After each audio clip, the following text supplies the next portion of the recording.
यो भाई लोग, आज है हमारा डे 20। सिर्फ 10 दिन बचे हैं, उल्टा काउंटडाउन शुरू हो चुका है हमारे चैलेंज का। यो भाई लोग आ चुके हैं हम शहंशाह रोहनी को घुमाने के लिए। और मैं आज सुबह में लेट हो गया था, इसलिए मैं सुबह में कुछ भी व्लॉग शूट नहीं कर पाया, इसलिए तुम्हें सीधा जिम में दिखाता हूं मैं। और हाँ, जिम में सबसे पहले मैंने आज लेग प्रेस किया 180 kg से।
दोनों सेट मैंने 180 kg से लगाए। मैं ना ऐसा फील कर रहा था कि लाइक मैं ज्यादा हैवी जा सकता हूँ, तो मैंने उसमें प्लेट्स लगाई। मैंने किया वो 200 kg। मेरे को फील हुआ नहीं, मैं इससे भी ऊपर जा सकता हूँ। मैंने किया वो 250 kg, 250 किलो।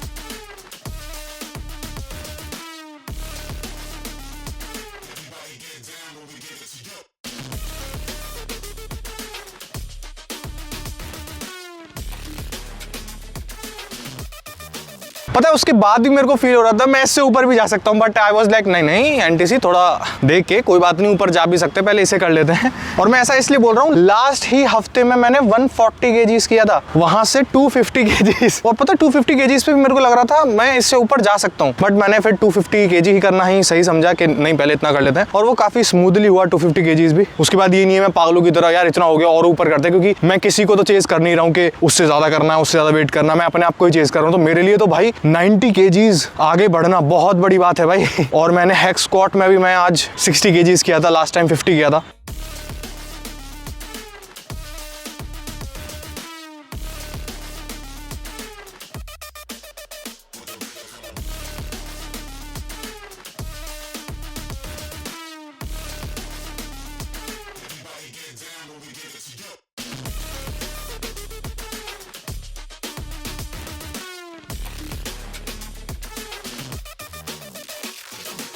उसके बाद inner thighs, outer thighs, super set.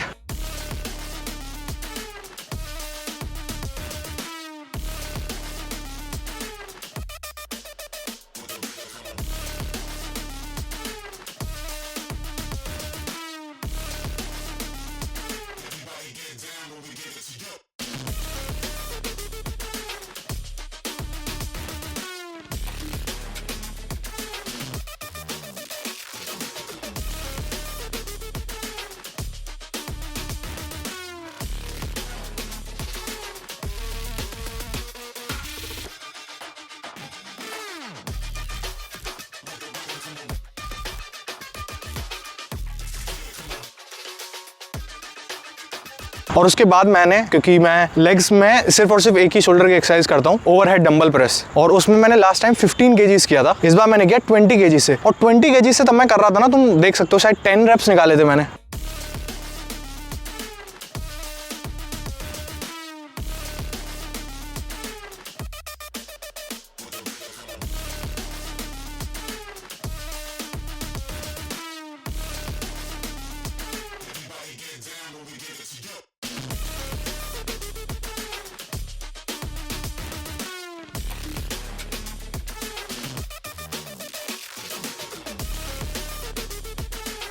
Twenty kg से तब मैं कर रहा था, मेरे को उसमें फील हो रहा था कि मैं जा सकता हूँ 25 kg के आसपास तक, लेकिन उसमें ही मैं आई वाज लाइक नहीं पहले इतना ही कर लेते हैं। तो 20 kg मैंने वो किया।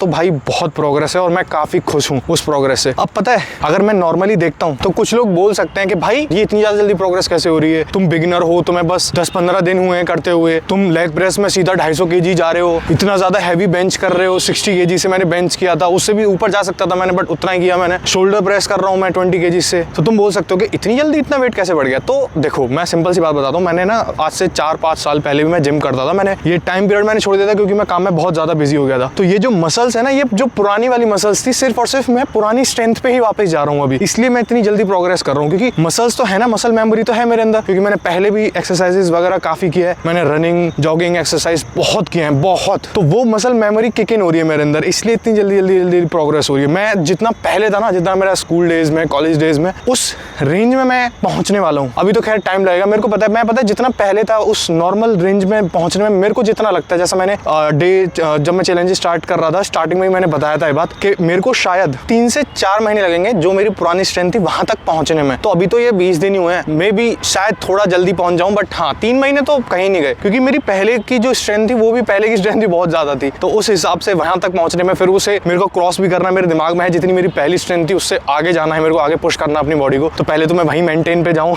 उसके बाद मैं आगे पुश कर पाऊंगा। मैंने भाई काफी वेट किया है मैंने यार, चाहे वो बेंच प्रेस में हो, डेडलिफ्ट में हो, स्क्वाट हो, लेग प्रेस हो, मैंने बहुत ज्यादा वेट से एक्सरसाइजेस करी हैं, क्योंकि उस टाइम पे था मैं काफी प्रोएक्टिव भी रहता था, तो इसलिए, और मेरी बॉडी में भी स्ट्रेंथ बहुत ज्यादा हुआ करती थी। पहले तो मैं वहीं तक पहुंचू भाई, लेकिन हाँ प्रोग्रेस हो रही है और ये प्रोग्रेस देख के थोड़ी संतुष्टि हो रही है। कहाँ उस बॉडी से जो एक भी मूवमेंट नहीं कर पा रही थी, अब हम इतना आगे आ चुके हैं जस्ट इन 20 डेज। तो मैं सारे लोगों से बस यही बोलना चाहूंगा भाई, अगर तुम घर में अभी भी बैठे हो, सिर्फ मेरा व्लॉग देख रहे हो, मेरी वीडियो देख रहे हो, या फिर कोई भी XYZ मेरे को नहीं जानते हो, मैं सिर्फ यही बोलूंगा भाई, अगर मैं 20 दिन में इतने चेंजेस कर सकता हूं तो तुम क्यों नहीं कर सकते। Just move your body, live a healthy life. भाई क्या कर रहे हो, ठूसम ठूसी तो जिंदगी भर मचाते रहना, कोई दिक्कत नहीं है, हर चीज बैलेंस के साथ करनी चाहिए। हम बस आउट ऑफ बैलेंस कर देते हैं, तभी इससे चीजें बिगड़ने लगती हैं। तो अगर तुम्हारी बॉडी आउट ऑफ बैलेंस जा चुकी है तो पहले उसे बैलेंस में लेके आओ, जस्ट डाइट या फिर ऐसे प्रोसीजर से फिर बैलेंस में करो बॉडी। मैं ये नहीं कह रहा किसी को कि ये जो मेरी डाइट है ये अपना पूरी साल भर का कर लो, नो शुगर फलाना ढिमका, ये सारी चीजें कर लो, नहीं, पहले बॉडी को ना नॉर्मल एक्टिविटी में लेके आओ, उसके बाद तुम बैलेंस में खाते रहना। कौन मना कर रहा है, क्योंकि भाई ना तो हम एक्टर हैं जो हमें बॉडी दिखा के ही हमारा घर चलेगा ना भाई, जिंदगी जीने आए हैं, एक ही जिंदगी मिली है, एंजॉय भी करना है, लेकिन एंजॉय बैलेंस के साथ होना चाहिए, बस मेरा ये कहना है। तो अगर तुम्हारी बॉडी आउट ऑफ शेप जा चुकी है, पहले उसे नॉर्मल स्ट्रक्चर में लेके आओ, अपनी मूवमेंट करो, मसल्स को एक्टिव करो, फिर उन्हें बैलेंस में रखो। सिंपल, मैं खुद यही करने वाला हूँ। मैं थोड़ी ये प्रोसीजर के मैं शुगर नहीं खा रहा हूँ, मैं जंक फूड कुछ नहीं खा रहा हूँ, मैं पैकेट फूड कुछ भी नहीं खा रहा हूँ एट दिस पॉइंट, ये थोड़ी है मैं पूरी जिंदगी फॉलो कर सकता हूँ, कोई चांस ही नहीं मैं फॉलो कर लूँ, ह्यूमनली पॉसिबल नहीं है ना ये चीज भाई। लेकिन हाँ, ये प्रोसीजर मैं थोड़ा लंबा चलाऊंगा, एटलीस्ट बैलेंस में लेके आऊंगा अपनी बॉडी को, उसके बाद अगर मैं चीजें खा भी रहा हूँ तो एक्सरसाइज से वो मेंटेन हो जाएगा। सिंपल। तो अभी घर जाते हैं और अपना प्रोटीन वगैरह लेते हैं। बाय।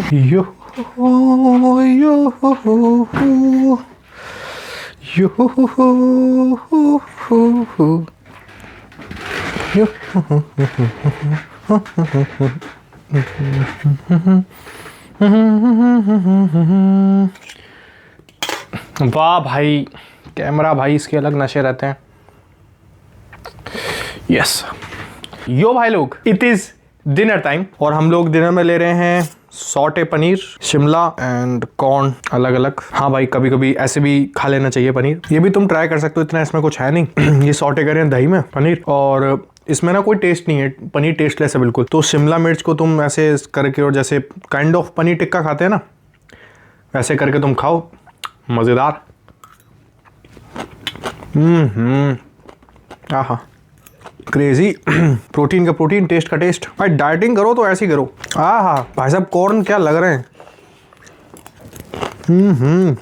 देखो कॉर्न ना नेचुरल स्वीटनर होता है, तो जैसे अगर तुम्हें मीठे की क्रेविंग हो रही है, जैसे मैंने मना कर रखा है ना कि इस चैलेंज में शुगर वगैरह नहीं खा रहे हम, तो अगर तुम्हें मीठे की क्रेविंग हो रही है तो तुम ऐसे कॉर्न भी खा सकते हो, नेचुरल स्वीटनेस होती है इसके अंदर। आज का डिनर तो कुछ ज्यादा ही टेस्टी है। आज का जो डे था ना पूरा ऐसा सफल सा हो गया ना जिम में जाके आज, क्योंकि आज जो एक्सरसाइजेस थे एकदम सारे अच्छी तरीके से हिट हुए हैं, सारे मसल ग्रुप्स में अभी अच्छे से फील हो रहा है कि हाँ भाई आज प्रॉपर वर्कआउट किया है। और इस 250 kgs को देख के लेग प्रेस में मोटिवेट मत हो जाना, वैसे तो इतना ज्यादा भी नहीं है, बट इतना मोटिवेट मत हो जाना कि मैं भी करूंगा। प्रोग्रेस देख लो मेरी कि हाँ भाई मैं स्टार्टिंग से कितना कितना कर रहा हूँ, मैं धीरे धीरे ग्रेजुअली लेकर आया हूँ यहाँ पे वेट, और मेरे को मालूम है मेरा बॉडी इतना वेट अच्छे से होल्ड कर सकती है। मैंने भी जस्ट तब मैं नीचे था तो मैं बता रहा था ना कि मेरा बॉडी आराम से 250 kg से ज्यादा भी कर सकती थी, तब मैंने 250 अटेम्प्ट किया था, उससे ज्यादा मेरे को दिख रहा था कर सकती है मेरी बॉडी। ना ही हम बॉडी बिल्डर है, ना ही हम स्ट्रॉन्ग मैन के कॉन्टेस्ट में जा रहे हैं, तो फिर ये फालतू की चीजें लगती है मेरे को। अरे देख रहा भाई आज तो मैंने 300 किलो की वो लेग प्रेस कर दी, आज तो 150 kg स्क्वाट कर दिया। अगर तुम्हारा प्रोफेशन बॉडी बिल्डिंग या फिर स्ट्रॉन्ग मैन नहीं है और तुम बस अच्छी हेल्थ के लिए करते हो तो उसका कोई सेंस नहीं बनता है, टू बी वेरी ऑनेस्ट। हाँ, अगर तुम्हारी बॉडी इतनी केपेबल है कि तुम उससे ज्यादा कर सकते हो और तुम उसे काफी अच्छे रेंज ऑफ मोशन के साथ कंट्रोल वेट में कर पा रहे हो, गो अहेड भाई, बिल्कुल करो। अपनी बॉडी को तो टेंशन तो मैं देनी चाहिए, ऑब्वियसली कर सकते हो, उसमें कोई दिक्कत नहीं है। लेकिन भाई तुम्हारी बॉडी की लिमिट है, सपोज करो शोल्डर प्रेस पे 15 kgs 10 kgs, तुम सीधा 30 किलो का डंबल उठा लो, फिर बोलते हो शोल्डर डिस्लोकेट हो गया, शोल्डर में मसल फट गया, टियर हो गया। अरे भाई वहां जिम में हेल्दी होने के लिए जा रहे हो या फिर ऐसे एक्सीडेंट्स के लिए जा रहे हो? और हाँ, कोई भी एक्सरसाइज अगर तुम्हें बोरिंग लगती है ना, कोई भी जिसे तुम मन मार के जबरदस्ती करते हो, एलिमिनेट दैट एक्सरसाइज।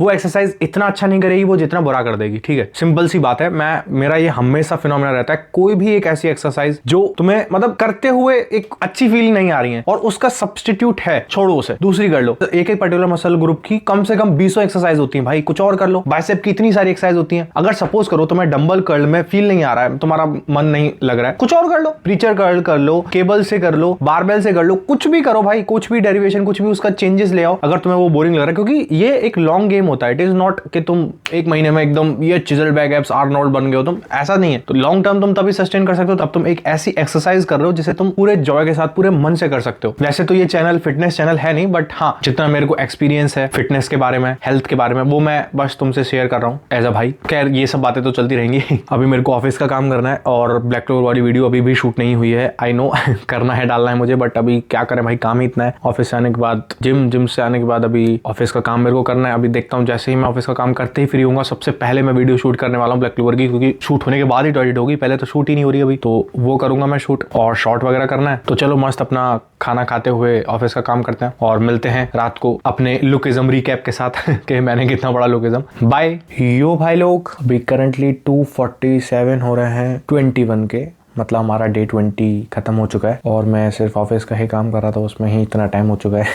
बाकी कुछ काम कर नहीं पाया हूँ। ऑफिस का काम कंप्लीट करके मेरे को याद आया अरे व्लॉग भी तो खत्म करना था, फिर मैंने टाइम देकर ले 3 होने वाले नेक्स्ट दिन के, और मैं थोड़ा लुकिज्म ही पढ़ रहा था और मैंने वो वाला पूरा सिनेरियो देखा जिसमें हम जैक ली का पास देखते हैं और उसमें हम देखते हैं जैक ली ने जो फर्स्ट अपनी फाइनल बैटल करी थी यूहान के साथ, उसका जो वो बचपन का काइंड ऑफ फ्रेंड कह सकते हैं हम उसे, उसने उसके साथ फाइट करी थी और यूहान ने कभी भी बैटल नहीं करी थी, वो उसकी फर्स्ट फाइट थी और उसने बहुत गंदी तरीके से हराया था जैक को। और यूहान भी सेम एज डैनियल ही था, वो एग्जैक्टली कॉपी कर सकता है किसी भी टेक्निक को देखने के बाद। और सरप्राइजिंगली उसके साथ ना एक बंदा जा रहा होता है, तब वो फाइट जीत जाता है, एक बंदा जा रहा होता है, जिसे मीरा भी नोटिस करती है कि दूसरा बंदा कौन है। खैर वो बंदा आगे निकल जाता है। मेरे को जैसे वो दिखाया गया था ना कि एक और बंदा के साथ जा रहा है, वो मैं तभी समझ गया था कि ये पक्का गन होगा।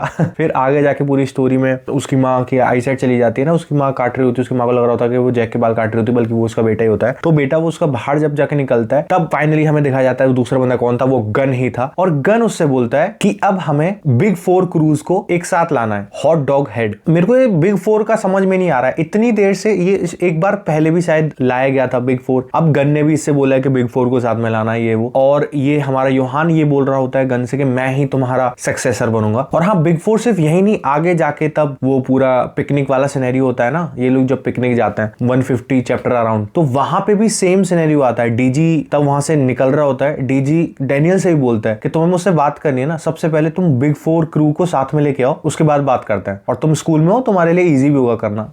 बिग 4 क्रू भाई, कौन सी बीमारी है ये बिग 4 क्रू की? और बिग 4 क्रू चलो समझ गया मैं, शायद गैंग हो सकती है कि 4 बड़ी गैंग को यूनाइट करो, लेकिन यूनाइट करना क्यों है? क्या रीजन है उसके यूनाइट करने का? There are so many questions भाई जो अब दिमाग में खड़े होते जा रहे हैं कि भाई क्या हो रहा है, ये बिग 4 क्रू क्या सीन है और ये इतना ज्यादा उतावले क्यों हो रहे हैं उन्हें यूनाइट करने के लिए? ऐसा क्या है भाई? क्योंकि गन ने भी वही सेम बात बोली है, डीजी भी वही बोल के गया है, गन ने यूहान से बोली है, डीजी ने डैनियल से बोली है। और क्या अब गन का न्यू मतलब जो सक्सेसर होने वाला है, पहले वो बंदा था ना बैटिंग माफिया वाला, अब ये बंदा होने वाला है क्या हमारा यूहान? वैसे यूहान की भी काफी अच्छी फाइटिंग एबिलिटीज है जितना अभी तक देखा है मैंने। और हाँ, सीधा कमेंट सेक्शन में स्टार्ट मत हो जाना, धड़ाधड़ स्पॉइलर पढ़ रहा हूं मैं भाई, मैं धीरे धीरे पढ़ लूंगा, लेकिन बस जितना अभी तक हो रहा है मैं उसे डॉक्यूमेंट कर रहा हूँ। अभी तक रिसेंट चैप्टर्स में मैंने यही पढ़ा है और सबसे ज्यादा जो हाईलाइट हुआ है वो यही बिग 4 क्रू है कि यूनाइट करो। अरे क्या है भाई। तो आज का हमारा ऑफिशियली डे 20 होता है खत्म। वैसे तो डे 21 स्टार्ट हो चुका है, 3 घंटे हो चुके हैं। खैर, तुमने क्या क्या किया पूरे डे 20 में कमेंट सेक्शन में जरूर बताना। इसी के साथ ही मिलते हैं नेक्स्ट व्लॉग में। जय हिंद।